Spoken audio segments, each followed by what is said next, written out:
So today's speaker is Dr. Denise Wood from the University of South Australia. Denise is a senior lecturer and researcher in the media arts in the School of Communication, International Studies and Languages at the University of South Australia. I've known Denise for quite a while. We've worked together on a couple of projects as well. I know Denise has worked extensively in the area of Web 2 technologies and also on peer review systems, peer assessment systems, and also giving feedback to students in the electronic environment. And it's that last thing that Denise will be talking about today. Her presentation is about providing effective electronic feedback to students. So Denise, I'll hand over to you now. Thanks very much, Jeff, for that kind introduction, and hello everybody. It's good to see you here, considering how close it is to Christmas and the end of year rush.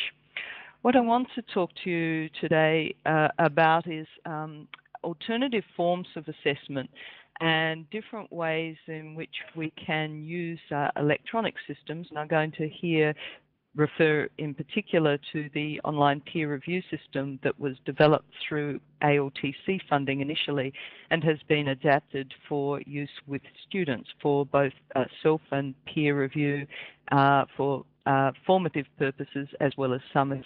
So I'll talk first about some of the principles of assessment that have been important certainly for my teaching, and I know many of you would be already experimenting with alternative approaches to engaging students in assessment, and I would certainly welcome participation and comment and sharing some of the strategies that you have found to be effective as we go through the presentation.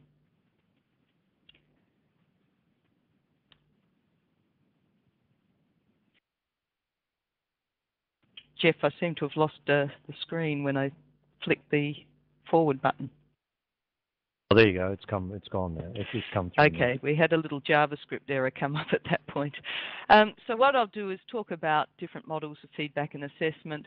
I will step you through a particular case study because I think it illustrates some of the benefits of the online system that I'm going to talk about, and then how that system can be used also as a method for both scaffolding the students, but also I think scaffolding teachers in the whole process of preparing students, working through the criterion of an assessment and facilitating their reflection and being reflective in practice.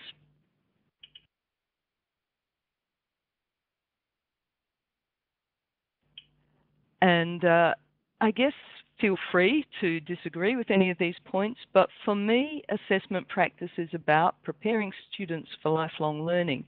And part of that is engaging them in that process of reflection, but also engaging the teacher in reflection. And I'll come back to that point as I illustrate my experiences as a teacher using this peer review system and what it's taught me about my teaching and how I can improve my teaching.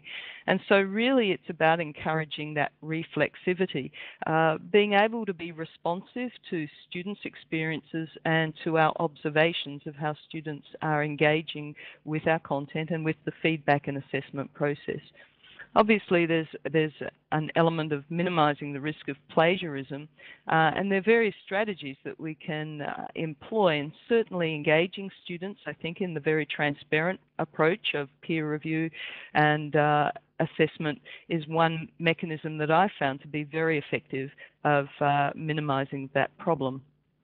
Cost and time efficient, obviously we're all stretched for time, and so we want to maximize the opportunities for students to gain as much as possible from the feedback, both formative and summative, while also being efficient with our own time. And part of the strategy that I've employed is using ICTs where it's appropriate, because that also supports flexible learning, but also can be very cost and time efficient as a teacher.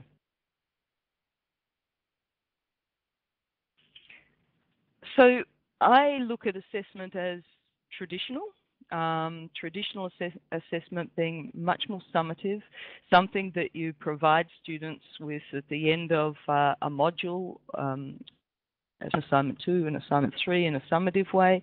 But research has certainly shown that that particular approach, the students tend to be far less motivated. It does encourage a surface approach to learning. And from my experience, certainly students are far less responsive and less likely to engage in reflection and being reflexive on the feedback. Alternative forms, which I'll talk you through some examples that I've used, in contrast, encourage active learning. So students tend to be far more motivated. It does encourage a deep approach to learning. It's far more responsive, and the point I made before, it's transparent. It's transparent in terms of my feedback and assessment for students. Students can compare what they get from me, and they can dispute if they feel that I haven't been fair in the assessment process. But also it encourages transparency amongst each other through that formative self and peer review process. And so that last point really is, for me, what is critical about alternative approaches to assessment, and that is it should be formative.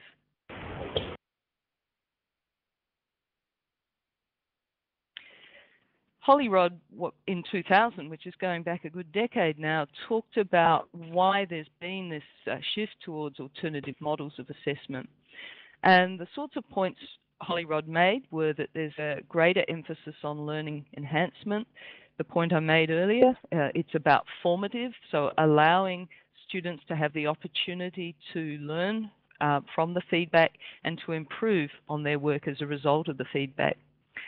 As part of that process of being transparent, it tends to be more criterion reference, so students can look at exactly why they got the feedback, why they performed that way, but also can evaluate their own performance against the criteria. It really does focus on the constructive feedback using different kinds of assessment. The point I'm really going to emphasize in this talk is greater involvement of self-peers, workplace assessors, but also the teacher as part of that process, and understanding that assessment is integral to learning and teaching.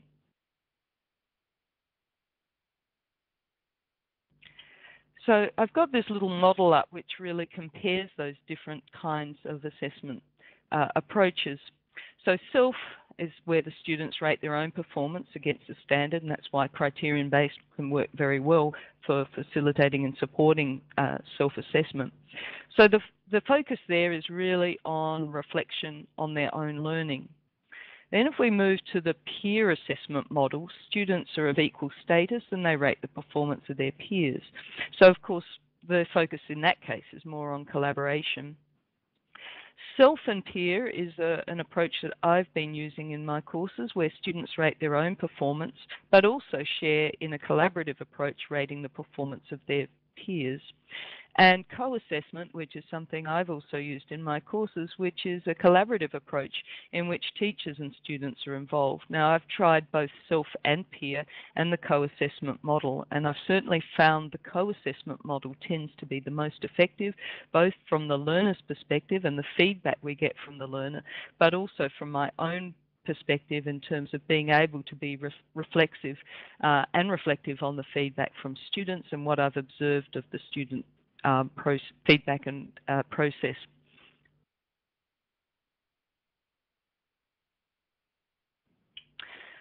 All right, so the benefits that certainly I've experienced in my own teaching is that the alternative methods, and here I'm really talking about self, peer and co-assessment in both a formative way, so that is giving students the opportunity to give feedback on how they feel they went in a particular assignment, feedback on how they believe their students have met the criteria, and feedback from me in a formative way that allows the students to take on board all of that reflection, all of the feedback, and then improve on their work before summative assessment.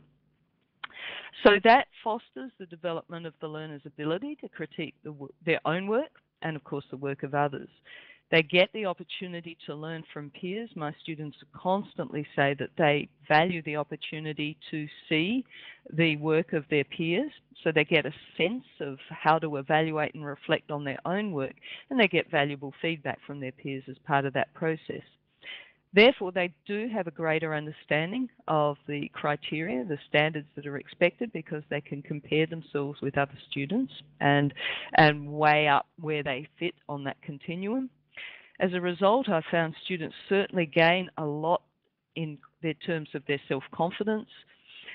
one of the interesting things that I've found is by the students participating as peer reviewers and assessors, they've also gained a greater understanding of the challenges that I face and their other teachers face in providing formative feedback and assessment. And the point again that it does facilitate that reflexive practice. And I keep emphasizing that is two ways. That's both the learners and me as the teacher.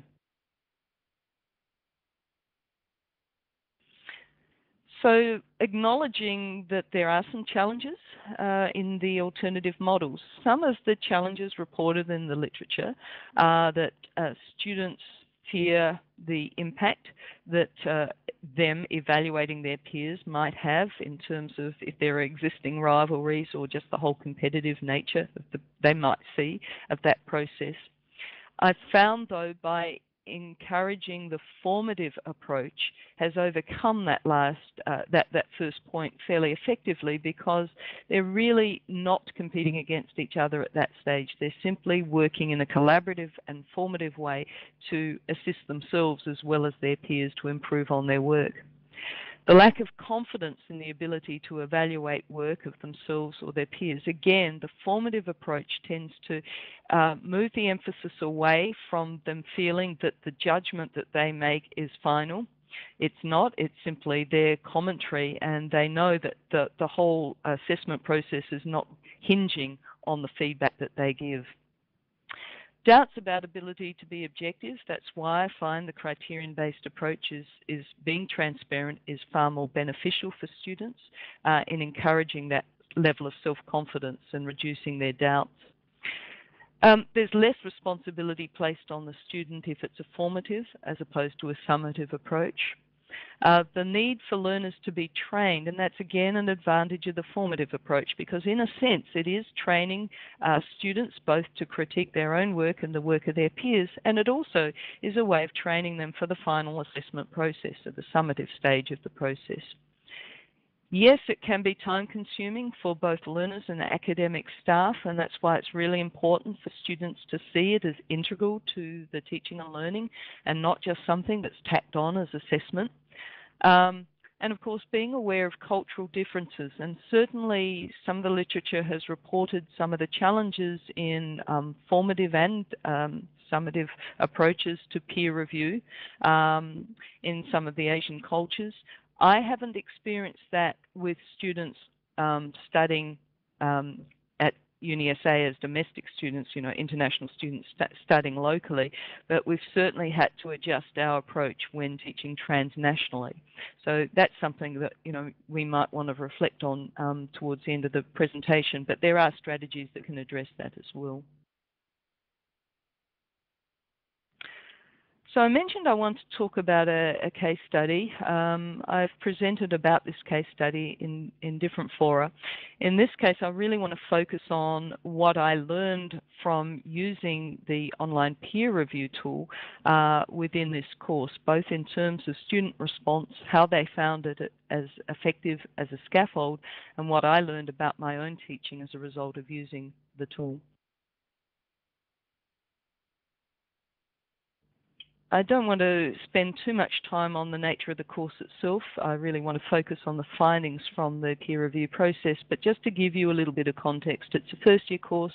Obviously, being a first-year course, the issue of student engagement is really critical. We all know the issues of high levels of attrition from first year, and that it's really important to engage learners in that first year in the hope that we will retain them to go on to future years. But also it's really critical time to develop their capacity to be able to critique their own work and the work of others. So it's a fairly important course from that perspective. It's a course that is also challenging insofar as we have students from a wide range of disciplinary fields.